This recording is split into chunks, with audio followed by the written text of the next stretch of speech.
નમસ્તે મિત્રો, જય માતાજી, બાપા સીતારામ, જય શ્રી કૃષ્ણ। 50-60 માણસોને થાય એટલું છોલે ચણાનું શાક બનાવવાનું છે। તો આ છોલે ચણાનું શાક તમારે કોઈ ધંધા માટે છોલેપુરીની રેસીપી બનાવી, કોઈ પ્રોગ્રામ હોય તો તમે આવી રીતે છોલેપુરી બનાવી શકો।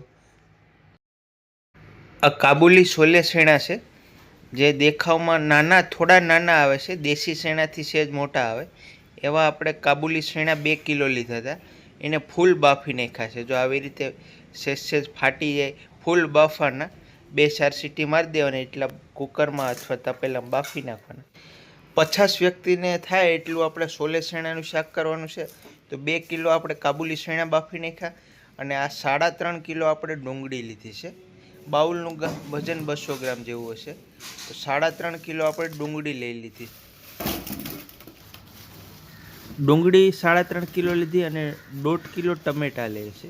જેટલી ડુંગળી લો એના કરતાં 50% ટમેટાં લેવાનું। 1.5 કિલો ટમેટાં લીધા છે, અને આ બાફેલા ચણા છે। ડુંગળીને આપણે ફોલી નાખી છે, અને ડુંગળી ટમેટાની ગ્રેવી બનાવવાની છે। ગ્રેવીને પહેલાં શેકવાની છે, એટલે આ ડુંગળી ફોલી અને ડુંગળીનું આવું સ્લાઇસ કટિંગ કરી નાખશું। ટમેટાને ધોઈ નાખીએ છીએ। ટમેટામાં થોડો ધૂળ કદાચ સોટી હોય એટલે ટમેટાને ધોઈ નાખવાના।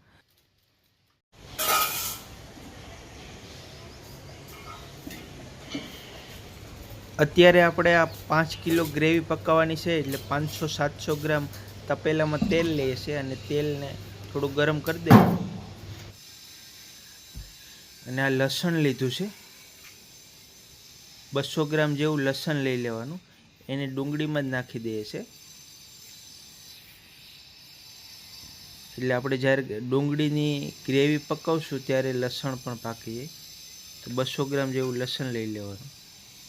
જ્યારે ગ્રેવી બને ત્યારે ડુંગળી અને ટમેટાં આવી રીતે સ્લાઇસીસ કટિંગ કરવાના, શીરું, એનાથી સરસ ડુંગળીની ટમેટાની ગ્રેવી પાકી જાય। ગ્રેવી પકાવી એમાં આપણે એટલા મસાલા આખા લીધા છે, મરચાં, જીરું, હિંગ, બાદિયા, લીમડો, આ ગ્રેવીમાં નાખી દઈએ એટલે ગ્રેવીનો સરસ સ્વાદ આવી જાય। હવે આપણે જે 3-3.5 કિલો ડુંગળી કટિંગ કરી અને લસણ, એને પહેલાં આપણે પકાવી દઈએ।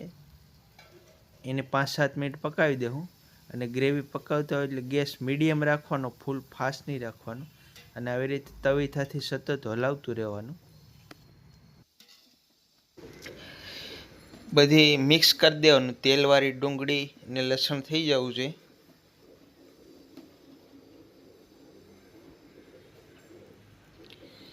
હવે આપણે નમક નાખી દઈએ ગ્રેવીનું। તો 3-4 કિલો જેવું બધી વસ્તુ છે, તો આપણે 50 ગ્રામ જેવું આગળ નમક નાખ્યું છે। નમક નાખવાથી ડુંગળીની ગ્રેવી ફટાફટ પાકી જશે। હવે આપણે ગ્રેવીમાં થોડી હળદર નાખી દઈએ, 2 ચમચ જેવી હળદર નાખી દઈએ, એટલે ગ્રેવીનો સરસ કલર આવી જાય।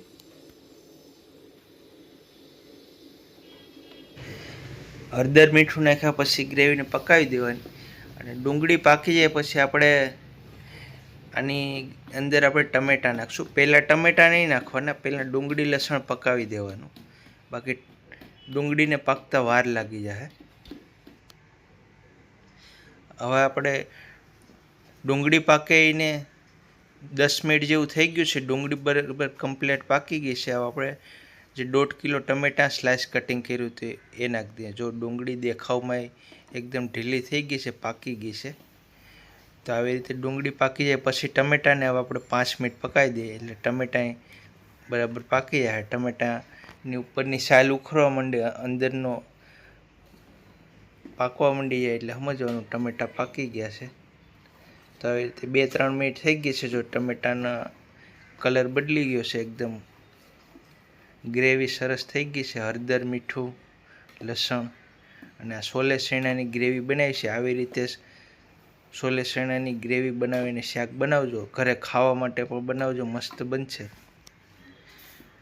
તો હવે ગ્રેવી આપણી પાકી ગઈ છે, જો દેખાવમાં બધી વસ્તુ પાકી ગઈ એવી લાગે છે। હવે આપણે નીચે ઉતારી લઈએ, અને આને આપણે 2 કલાક માટે ઠરવા દેવું। ફૂલ ઠરી જાય પછી જ આપણે મિક્સરમાં પીસી દેવું। તો ચૂલા નીચે ઉતારી લીધું છે, અને હવે આપણે એને ઠરવા દઈએ. ગ્રેવી ઠરતી હોય ત્યારે ક્યારેક ક્યારેક આવી રીતે તવીથાથી ફેરવતી રહેવાની, એટલે હવા મળે એટલે ફટાફટ ગ્રેવી ઠંડી થઈ જાય. આપણે આદુ મરચાંની પેસ્ટ બનાવી નાખીએ. આદુ મરચાંને ધોઈ નાખીએ છીએ. આદુને આવી રીતે કટિંગ કરી નાખવાનું. આ દેખાવમાં મરચાંમાં ભોભરા મોડા લાગે, પણ આની તીખાશ બહુ છે, એટલે આની ગ્રેવી હું બનાવું છું. અને આદુ ને મરચાં તીખા છે, અને આ ઉનાળાની સિઝન છે, એટલે ઓલા સુરતી તીખા મરચાં કરતાં આ મરચાં સારા, એટલે આ વસ્તુની આપણે સોલે શેણામાં ગ્રેવી બનાવીએ છીએ. ઋતુ પ્રમાણે આપણે બધી મટીરિયલ વાપરીએ છીએ. આદુ મરચાંની પેસ્ટ થઈ ગઈ છે, અને આપણે જે ડુંગળી ટમેટાની ગ્રેવી બનાવી હતી એ પણ ઠરી ગઈ છે. હવે એને મિક્સરમાં પીસી નાખીએ. તો આવી રીતે આપણે મોટા જારમાં બધી ગ્રેવીને પીસી નાખશું. ગ્રેવી ફૂલ ઠંડી થઈ ગઈ છે, પછી જ આપણે પીસશું. તો જો આવી રીતે પીસી નાખવાની. તો હું આવી રીતે 5 કિલા ગ્રેવી પીસી નાખું છું બધી મિક્સરમાં. હવે આપણે સોલે શેણાનો વઘાર મારી દઈએ. તો અહીંયા અમે પાછું 700-800 ગ્રામ જેવું તેલ લીધું છે, અને એટલા આખા મસાલા લીધા છે. આખા મરચાં, તમાલપત્ર, તજ, હિંગ પણ નાખવાની, ફરજિયાત સારી કંપનીની હિંગ નાખવાની. મસાલા બધાય વ્યવસ્થિત પાકી જાય. તેલ ધીમું રાખવાનું, બહુ ફાસ્ટ નહીં રાખવાનું. અને આપણે અહીંયા મીઠા લીમડાના પાન પણ નાખ્યા છે, એનાથી સરસ સ્વાદ આવશે. ધીમા ગેસમાં જ મસાલા પકવવાના. તેલનું ટેમ્પરેચર ધીમું હોવું જોઈએ. મસાલા પાકી ગયા છે. હવે આપણે જે 5 કિલો ગ્રેવી કરી હતી એને બરાબર પકાવી દઈએ. ગ્રેવી પકાવી પછી આપણે ગ્રેવીમાં બીજા બધા આખા મસાલા, જે આદુ મરચાંની પેસ્ટ કરી હતી એ નાખી દઈએ. ટોટલ 150 ગ્રામ જેવી આદુ મરચાંની પેસ્ટ કરી હતી. તો ગ્રેવીની હારે આદુ મરચાંની પેસ્ટ પકાવી દઈએ. તો આપણે આવી રીતે સોલે શેણાની ગ્રેવી બનાવીએ છીએ. જોરદાર ગ્રેવી બને છે. આ ગ્રેવી તમારે પંજાબી શાકમાં હાલે. ખાલી પંજાબી શાકમાં એના મસાલા અને એમાં થોડું મગજતરી ને કાજુની પેસ્ટ ને એવું આવે છે. આપણે પંજાબી પનીરના શાકનો પણ વિડીયો બનાવશું, ઓરિજિનલ મજા આવે એવો. 1-2 વિડીયો એ બનાવેલા છે. તો આ સોલે શેણાની ગ્રેવી પાકે છે. ગ્રેવીને બરાબર પાકવા દેવાની 10 મિનિટ.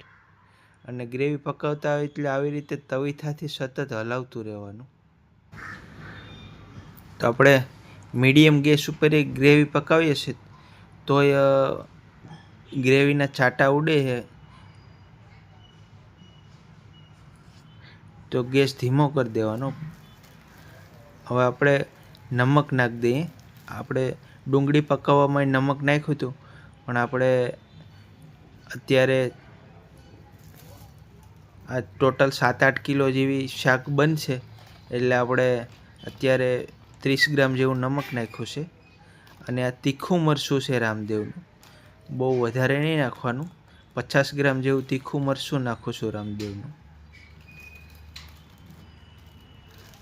અને આ કાશ્મીરી મરચું છે. કાશ્મીરી મરચું 50 ગ્રામ જેવું નાખીએ છીએ. આનાથી કલર એકદમ સરસ આવશે.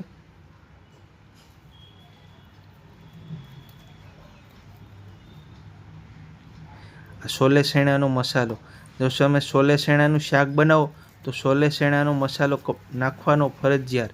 7-8 કિલા જેવું શાક બનાવો તો તમારે 50-60 ગ્રામ સોલે મસાલો નાખી દેવાનો. આ 100 ગ્રામ છે મસાલાનું પેકેટ, આપણે અડધું પેકેટ નાખી દીધું છે. કોઈ પણ કંપનીનો, સારી કંપનીનો મસાલો લઈ લેવાનો. હું બાદશાહ કંપનીના મસાલા વાપરું છું, એનો સ્વાદ સારો આવે છે. આપણે કોઈ કંપનીની એડવર્ટાઈઝ નહીં કરતા. અને બાદશાહ કંપનીનો ગરમ મસાલો નાખીએ છીએ. ગરમ મસાલો થોડો ઓછો નાખવાનો. ગરમ મસાલો જો વધી જાય તો શાકનો સ્વાદ બગડી જાય, એટલે માપમાં નાખવાનું.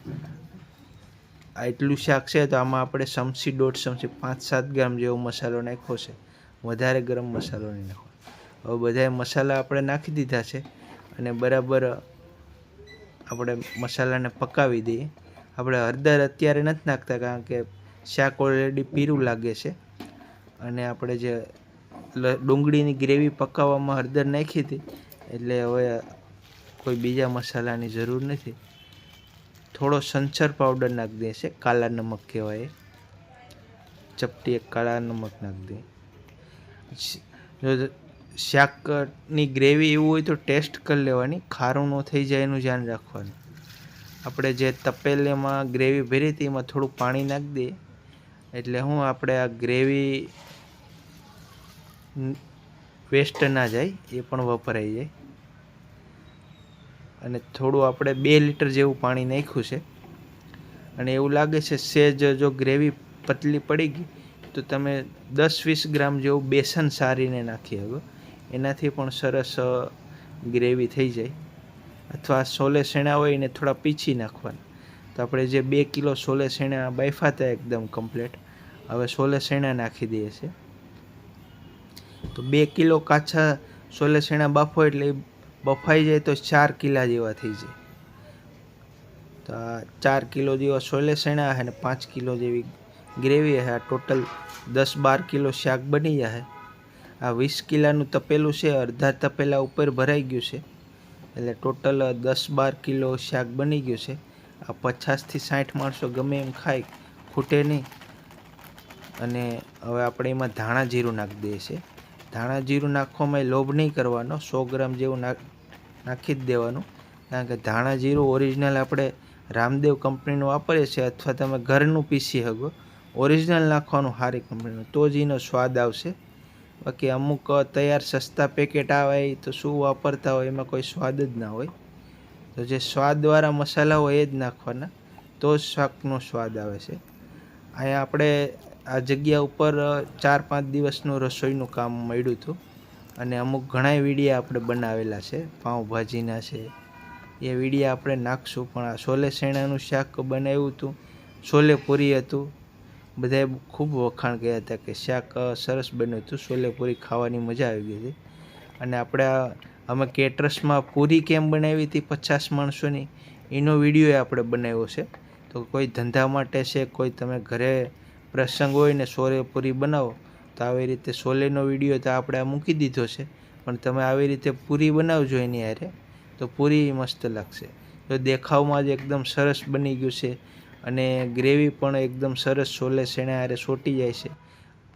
તો આવી રીતે બનાવજો. થોડી આપણે ખાંડ નાખી દઈએ છીએ. જો તમે ન ખાતા હોય, ન પસંદ હોય તો નહીં નાખવાની, પણ અમારે કાઠિયાવાડમાં થોડું ખાટું મીઠું તીખું એવો સ્વાદ બધાને ગમે છે, તો થોડી ખાંડ નાખી દઈએ છીએ. તો મિત્રો આવી રીતે આપણે કમ્પ્લેટ છોલે શેણાનું શાક બની ગયું છે. તો આવી રીતે આપણે મિત્રો કમ્પ્લેટ છોલે શેણાનું શાક બની ગયું છે. ઉપરથી કસૂરી મેથીને લીલા ધાણા નાખી દઈએ.